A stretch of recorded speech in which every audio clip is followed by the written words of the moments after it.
Right, yeah. Okay, so the first thing then, Tom, just tell me how the sculpture actually came about. Well, it came about years before, actually, when somebody contacted me, and we had a little place called the Art Cafe then, and it's just a small place, but the chap came in and he said he's quite sort of excited about it all, and he said, I've got to get you to do this sculpture, I think you do a great job of it, and so on, And I said, yeah, okay, I was a little bit sort of, I wasn't sure whether it was the right time and that kind of thing, this was quite early on. But I said, I'm very interested in it. And he said, you've got to meet Sheila Coleman. And he was going on about Sheila, how marvellous she was and everything, which she is. But anyway, nothing came of it. And then about a year or two later, and he kept going on about money, how much it cost. And I said, well, it depends what we make, and I can only relate to a statue. But I said it would be more than just one statue. It'd have to be something else, So I said, if we can agree on an idea, then we can sort something out and work out, what's going to cost really. So then eventually, to cut a long story short, this next time it did come off, where I did manage to meet the Hillsborough Justice, whatever, in Anfield, where they used to have a place opposite the football ground, and I explained some of my thoughts on it. I'm not sure whether I'd actually come up with a design, and I think I might have done. And I think initially I just had a talk about it, but somewhere later on along the line, I came along with a sketch, and it was something on the lines of this. This is only part of it, but basically, it was a sketch out of the way I thought it should go. But once there was a chance of me making it, and then they said that they would be able to make it. We would be able to make it, and we'll get the funding from somewhere. I still didn't really know how much it was going to cost that point. And then I had to think of an idea for it. And just recently before I started on, someone had actually come up with an idea for a Hillsborough, and it went down very badly in the city because people thought it was dangerous. They thought it was wrong. It was made with the very best intentions. Another sculpture. But it was too close to the truth, really. People suffering from post-traumatic stress and all kinds of things. So making a monument was quite a challenge. But that didn't put me off. I thought that I liked that. I thought it's an interesting challenge, but I also had to be very careful to come up with the right idea. But something strange happened while I was thinking about all this one day. I was out with my family, and I was just sort of driving along, thinking about Hillsborough, thinking about maybe if I could get the feeling of it, then I could know if you knew what it's supposed to feel like. I do this sometimes, It's a way of tricking my mind into getting an original idea to pop out. Sometimes I imagine, like, you unveil it and everyone's looking at it and asking questions about it, even though I don't know what it is, and somehow or other an idea pops into your mind. It's a kind of strange way of doing things, but so anyway, the car stopped for some reason. I can't remember now. I think it was a tapping noise in the boot or something. And I looked across, and there was all these trees, and it was it turned out to be Hillsborough oaks. I didn't know that it was that. I just walked in amongst all the trees, and they're all very young, and they all seemed to be blowing in the wind. And I thought, this is lovely. And I thought, I wonder if there's something to do with Hillsborough. I hadn't actually seen the sign then, because of the layout and the amount of trees. I thought there must be about 80 odd trees there. So anyway, then I saw it. I thought, that's strange. That must mean something. I thought that must help in some way. It must feel like this or something. So I had the feeling of it, which it sounds strange, but I actually got my best idea came when I went to see an exhibition in Manchester of Tutankhamun's tomb and all the treasures. It was only a mock-up of it, but it looked absolutely brilliant. So it looked exactly the same. They've done such a great job in it. And looking through all the sarcophagus, all the different bits of it, you start off with the gold mask and then this and this and this, and it goes on. Eventually, you've got this giant things like skips, and. But I noticed something on the corners of one of them. It said the guardians, these angels are guardians, and I thought, and then two ideas springed out of that. One was birds. I wasn't going to use angels, but and then the idea of guardians. I thought that the guardians, we are the guardians of the memory, you know.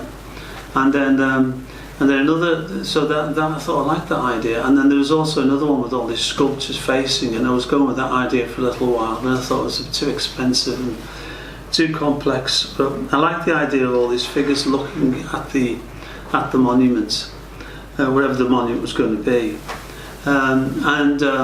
But also got me thinking about some Egyptian sort of imagery, you know. I thought that might fit in somehow, because I knew that somewhere along the line, because of the football club, it was going to end up with some Y shapes, and then I thought we got Y shapes, X, and you know, and those kind of things. And I thought it might be, and I was vaguely thinking of the like a fence made out of people, which was not a good idea, but it helped me to come up with the parts of the design, you know. So if you notice on the looking at the maquette here, it starts off with well, if we start off the front part here, it'd be worth adjusting your camera. Basically, that's the sort of Shankly image. Because you can't think of because of the sculpture, you can't think of the club now without because it's the front door knocker, isn't it? So you've got that shape, and it's quite a good shape because there's only so many I'm deviating now. There's only so many celebratory poses you can go into. Yeah. So that was So there's several things coming along at once. One was the feeling of it, what the mood of it, if you like. Then there was the structure of it. But I still hadn't really got the important elements of it. And I was thinking, at that point, I was thinking of something square, a box, and then I thought then I got the best idea really, even though you can't really see it in the sculpture, is that when someone passed away, you know, relative or something, we always keep all the memories of them, the glasses or whatever, you know. And you made a picture, and we put them all in a little box, and that's something we remember them by. So I thought, well, that's it. That's got to be it. The sculpture is literally a remembrance box. And I was even going with the idea, which I still think was a good idea, of putting lots of stuff inside this vacuum inside. And but I was struggling with the square box. And then my wife said one night, so why don't you make it a round box?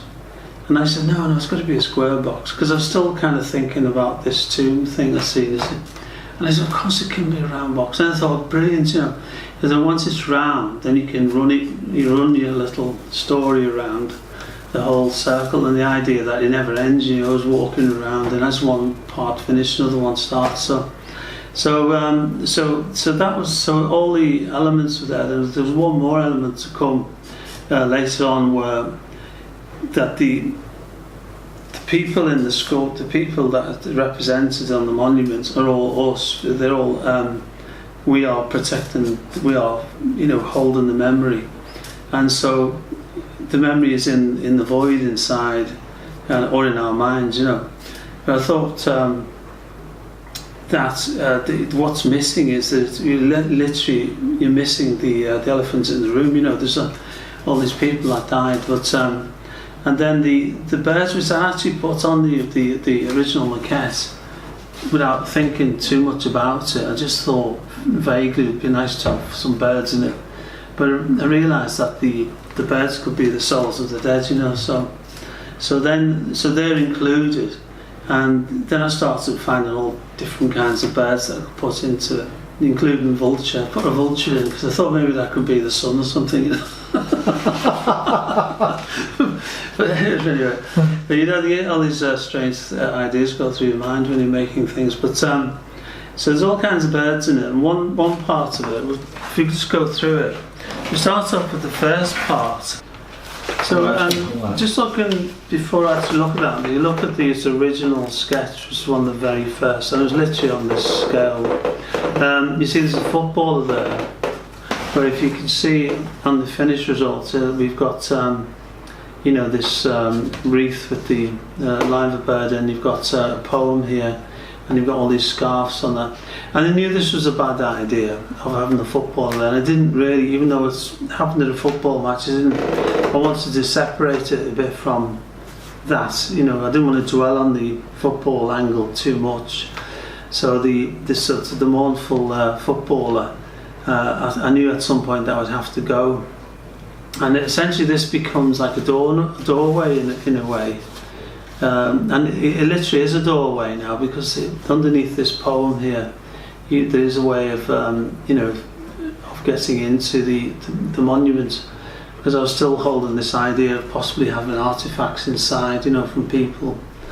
That's still a possibility, but now these people symbolically put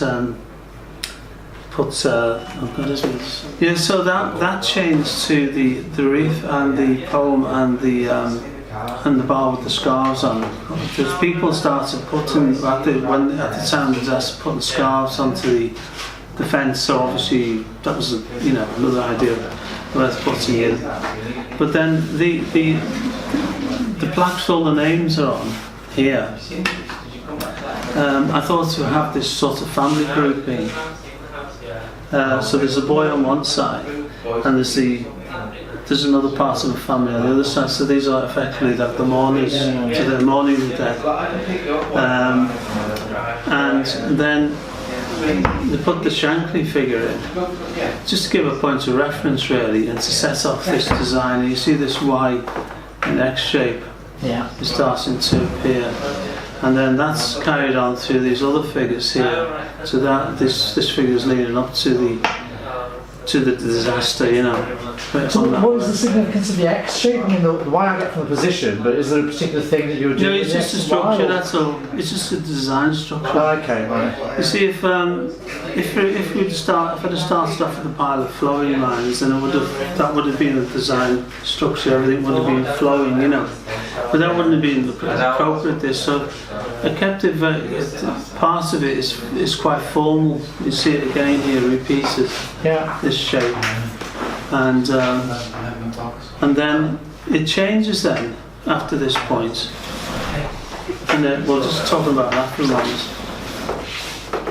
There's another figure there. Then here it changes. It starts to change here, and then it becomes the justice figure, which is reminiscent of Sheila. Not meant to be Sheila, but it means the campaign. But you know, because I was thinking of Sheila, it becomes a female person. So, and then we've got this other figure. So it's gone in that design. So then it's changed, and then it goes to. This is more like almost like a Russian design, really. You know, it's also like a heroic design. Yeah. So it's showing the city of Liverpool behind it. Obviously they have been behind it. You've got the eternal flame, which is on the other monuments, and then you start to get small Egyptian. This is a reference to the Egyptian thoughts I had. You know, I just thought it'd be interesting to go into that design, because the thing is that the original design gets you going so far, but you know, I didn't want monotony, so I drifted on something else. And because it's round, you can do those things. If it's laid out like this, it doesn't work as well. It still works because you've got, you know, you actually see the scarf's different there anyway, but it sort of works. So you see that figure's different as well. And this figure here is not a family; it's another completely different figure, you know. So this idea. So you know, as you're working on something like this, the ideas get stronger and stronger as you get along. I do like this bit here. It looks quite nice in the finished one, and I really like this bit. So the nice little bit for you to dwell on as you look at it.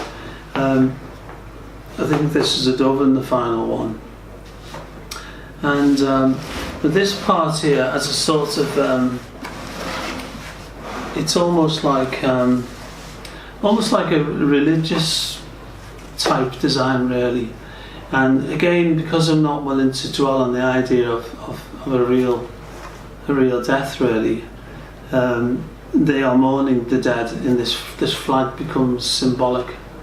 of the dead, and it's got the that's it really. It's just the mourning the dead, and but it's there's much more detail in the final work, So that's it really. This is another idea where the birds in the final one, the birds are all sort of emanating out of the hand, So it's like it's touching the ground. So this connection between land and sky. Yeah, and it's also touching the football ground in a way, symbolically, could possibly. So it's all linked to like slight memories of that day, but without dwelling on it. It's sort of creating a hazy sort of in and out image. So you're never actually there, but it's all about thought and memory and symbolism, and it's all a bit odd really, but that's the way a lot of things I do very odd. And I like to leave little question marks and overlaps of ideas, because as I'm working on, I'm getting different ideas, and they're sort of get transferred into it really. See, the idea came in installments. You get if you say it's going to be a big sort of memory box, and it's going to be all these images around it relating to people's feelings, and you can get that, but then you literally have to transfer that into something more solid. So then you've got to have a structure for it to all hang on, Otherwise, it all becomes a bit sort of like tired, Everything goes around out of ideas. So you've got to have each idea's got to be strong enough to be worthy to be on it as well, So how long did it actually take from that sort of initial commission to you completing the sculpture? It's about a year, I think. Wow. Yeah. And then the gap to the unvailing that's determined by the dates. With all the casting and all that kind of stuff goes on. Yeah. So so a lot of those ideas you've been talking about are ideas that you brought in. Were there things that the commissioners, the HJC, wanted in it, or what was their input into the design? Well, basically, they just I'm trying to remember now, but they're very quiet really, and I just sort of said, do you like the way it's going? And they sort of said, they must more or less, they gave me a lot of trust really, just to go with it. And once they could see in it, I said, "Is there anything that you don't like?" I can't remember actually saying, but I would have said that. Then just say so. And I don't actually remember them saying include this or take that out or anything, So they seemed happy with it because they had no idea what I was going to come up with, and then I think they just got the whole idea of the memory box. Now we were all seriously talking about putting things in the box, So why didn't that happen? What was that, a practical thing, or? It just became really, really difficult. The Hillsborough Justice campaign and the families they don't get on terribly well, do they? So logistically, it's going to be really difficult, and it's going to create all kinds of nightmare situations. Like, you close the box, and I want to put something in, or why have you put this? I didn't want it in. I want to take it out. It could have been a nightmare really. But I had more visions of people from Liverpool all writing something. And then putting that in, which just literally could have all letters or memories, but it is. Often when you visit a grave or something that represents like this does, it's not a grave, but it's a place, isn't it, of remembrance and that. You do place a memory into the fresh air, but you're looking at something, an object is stimulated, like a grave, So you're talking to it perhaps in your mind, but I just thought it'd be nice if you could tangibly leave something there, but once you've written something down, it becomes part of you, doesn't it? Yeah. And something that becomes in the monument. And I still think it was a good idea if it could have been done properly, Yeah, because people do. People now still leave things at the monument. They do. Yeah, well, exactly. So they do it. Yeah. And I remember I was as a coincidence would have it, I was in Liverpool on the day of the announcement of the inquest judgment, and so I was photographing St George's Hall then, and again people were just bringing memories. They were bringing mementos, things like scarves, and just handwritten notes. Yes. So well, that was another reason why. It just reminded me. I see when that bar at the front with the scarves on. there was at one point the sculpture was going to go into a slightly. I mean, it was amazing really because the council was so supportive, unbelievably so, because it's a very sensitive area there. Sorry, I'm just trying to find the paper.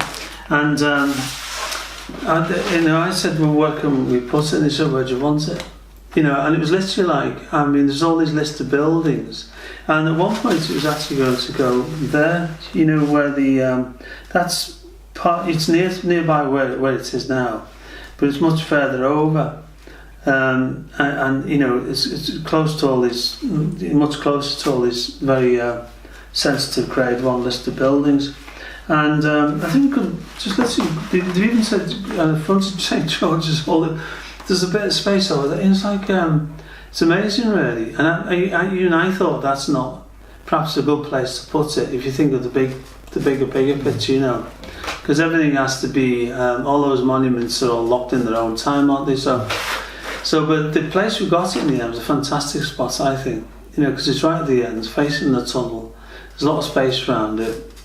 It's near the remembrance, but not in the inside. Because there is a lot of remembrance plaques and things inside there. So it's great. I mean, the only reason it didn't go right near the front of St George's Hall to the left of the steps was they found all these cables underneath, because that's where it was going to go originally. So that was amazing, yeah. But so how was the actual decision made? The other place I was going to mention then, because it was in a slightly awkward place, we talked about putting railings around, and I thought it would always be full of scarves, and so when we did move it, I think the scarf idea, maybe I must have done that already. No, but anyway, it doesn't matter. But somewhere along the line, the scarf was, from what I see happen, the scarves would get tied up all over the place. Sorry, go on. Yeah. So how did it actually end up getting in that particular location? How was that decision made? What's the actual process? It was literally like, where can we put it? It was more or less, you can have it almost anywhere, but where can we physically put it and get, without it disrupting some sewer or the main water main? It's amazing how many things are under the ground. One bit literally had the main for the whole of Liverpool right underneath it, incredibly. And the second place had all these communication cables, which they were willing to move, but it would have taken too long. And so they're doing test holes in all these places, and this place eventually came up, and this had a few slight problems because there's a slight camber on it, it's easy not to get over. And then they were saying, are you happy with it? And I said, yeah, I'm happy with it. I said, anyway, it's fine around here for me, I just couldn't believe it actually putting it there, I thought it was great to do that. I mean, if you try to get a sculpture, which I've tried since then, on the road, it's just impossible. Now, they've got really strong rules about where things go, and they don't really like sculptures on the pavement, or they like things in private land if they can get it away from. So why do you think they were so accommodating for this one? Well, just because of the city is totally behind the Hillsborough Memorial, and they've had to do this balancing act between the Justice Campaign and the families, and it's a hard one to pull off, But I said to Sheila, she was saying, I remember we had this conversation when we were looking at some of these spots, and she said, I don't always get on with Joe. This is Joe Anderson said, but he has been extremely supportive. But we very rarely disagree on anything. But so I said, well, even the stop clock is right twice a day. Anyway, the next thing was, on the day of the unveiling of this, they were having a special families one unveiling of a stop clock. Where did that come from? I'm sure she must have gone back, said to him, even a stop clock is right twice a day, and it must have stayed in his head. I mean, there's just a massive coincidence. It is weird, yeah. Because I thought when I heard about that clock, I thought, what an odd thing, because it's just an old clock, isn't it? It's not. It's got nothing to do with anything particular. It's just an old clock they've got. Yeah, but if you have to suddenly pull an idea out of thin air to create a memorial, that it's a pretty. And I just wonder sometimes. I've never been able to ask you. Did you ever say that to him? And did that idea come from that? Because they met there a bit earlier on, and then this was unveiled, and they were just, I suspect they were just trying to keep everybody happy, you know. Yeah, because that was a very specific day, wasn't it? As well? Yeah. Ah, okay. So you mentioned the shape then, because that I was going to ask you about how did you design it. So can we just go through that a bit then about so it started off as a square box and then a cube, and then. Yeah, so you just think, when you think of a memory box, you think of like a shoebox thing, and then you think of, so you did this kind of square, angular thing is in your mind, and then it's hard to shake off that, because, this is more like hat box, but when, as I say, that the circular idea came from my wife. She just said, well, why don't you make it round? And I just thought, yeah, great, round's good. And it's great that it is round, because it's such an unusual memorial. It's literally like a round box, in the middle of the road. I think it also gives it a kind of European feel as well. The kind of thing you see a lot of that, don't you, in Europe, sort of round things. But it is strange, the roads from an idea through commissions. I mean, the Liverpool Pals one's like that. It's all strange, lots and lots of stories overlapping each other. I mean, just deviate from this for a moment. Like in the last panel, I was looking for an idea to kick it all off, and I just heard something about the 11th hour and all the rest of it, and they were literally watching somebody said they were watching the clocks, and then I thought, I can have this image of like a cricket match or something, or the umpire, and he's got his watch.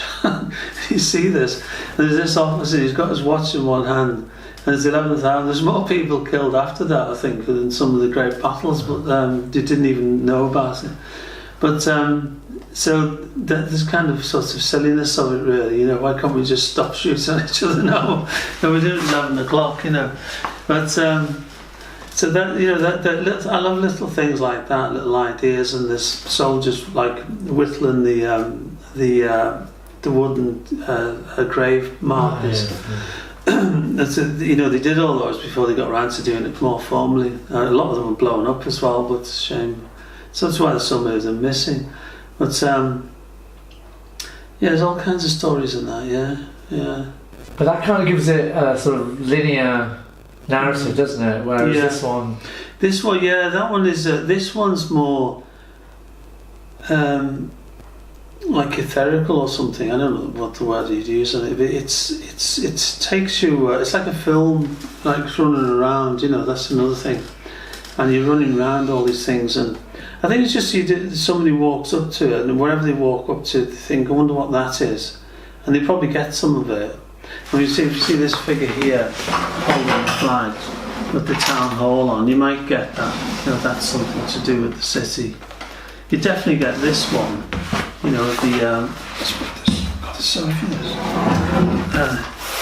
definitely get this one with the family and the boy on the other side. But this also, you see the boy here, it looks like he's peeking into it. That was still part of the idea that you could peek inside, So these things go back to your childhood, When I remember peeking into the doors of the museum, Liverpool Museum, and there's just nothing there. It's just, you can see right up to the sky, and it's think, gosh, it's amazing, this fantastic building, all things that must have been destroyed in there, So, and of course that was another thing I was aware of, when this monument was going through my mind, is when we find the place for it. And I think it's amazing. I thought I used to spend a lot of my childhood going and ask the museum there and the art gallery, and to have something in that spot, I thought it was great. Because I haven't got anything I've got nothing inside the Walker Art Gallery. You have to be pretty dead before you get something. So there's nothing in there, but there's time. Yeah. I don't care. When I'm dead, I don't care whether you put him in or not. It doesn't matter. But I mean, it's I don't know. It's interesting, isn't it? It is. One thing that I was struck me about it is this thing about walking round, that you do walk around it. I mean, was that an idea that you wanted, that people would walk around it, or did that come with a circle? Or? Well, it just happens, as soon as you've got, well, you want them to walk around it, but it went from 4 sides to like multiple views, that's another thing. The circular shape is more flexible as well, really, because as soon as you've got the 4 panels, it's like in the Sistine Chapel, they always say, that's the best bit, the bit in the middle, with God and Adam.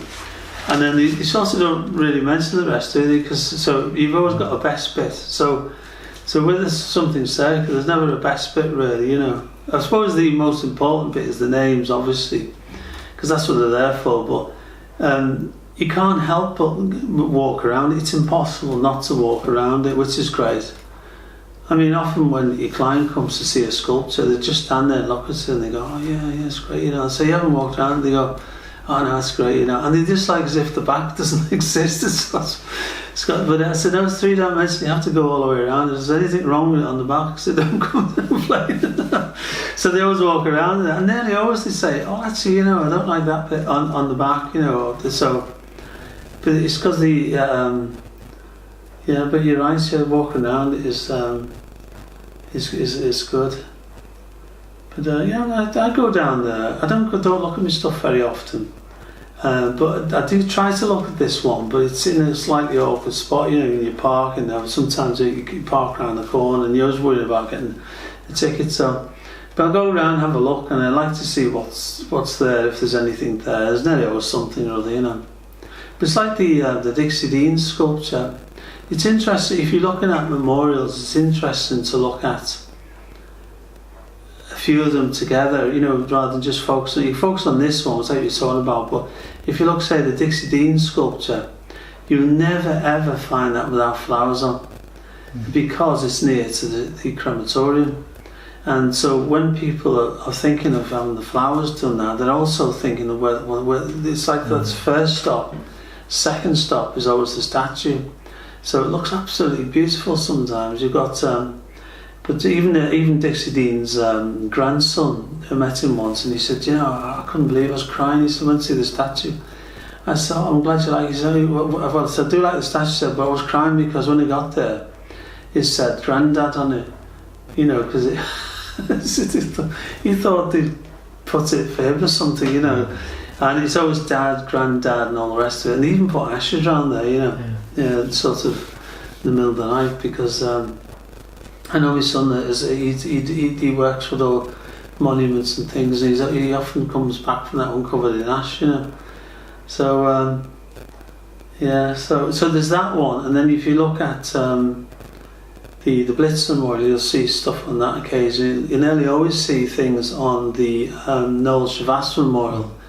And so somebody's had some kind of service there, and it's always there months afterwards. It's still there, and when people respect something, it doesn't get moved.